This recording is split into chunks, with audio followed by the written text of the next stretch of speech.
Il est maltraité et il s'humilie.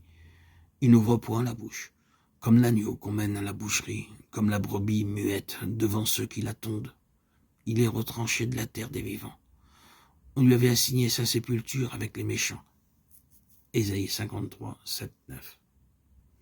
Ici, le prophète décrit l'obéissance du Seigneur, une obéissance jusqu'à la mort. Il le voit comme la brebis entre les mains des tondeurs muets, sans résistance.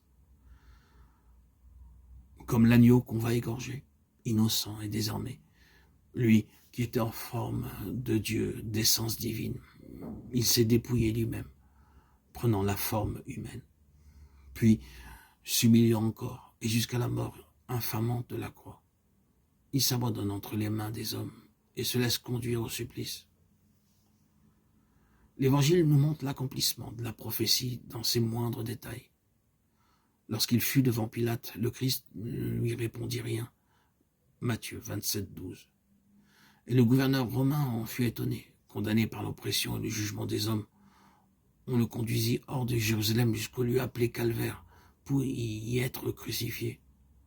Et parmi ses contemporains, qui a compris qu'il était retranché de la terre des vivants, frappé à cause des péchés de mon peuple, Ésaïe 53, 8. Retranché de la terre des vivants, fauché en pleine force, en pleine vigueur, au matin de la vie. Furent-ils nombreux à Jérusalem ceux qui, durant ces heures tragiques, se souvinrent des Écritures, ceux qui discernèrent dans le Christ la victime annoncée par Ésaïe? Furent-ils nombreux ceux qui comprirent? Nous ne le pensons pas. Quant à l'homme de douleur, il avait prévu cette heure. N'était-ce pas pour cette heure même qu'il était venu? Il savait à l'avance toutes les étapes du douloureux chemin qu'il devait gravir, selon qu'il était écrit de lui. Lorsqu'il se tournait résolument vers Jérusalem pour la dernière fois, ce fut en disant que les choses écrites par les prophètes concernant le Fils de l'homme allaient recevoir leur accomplissement.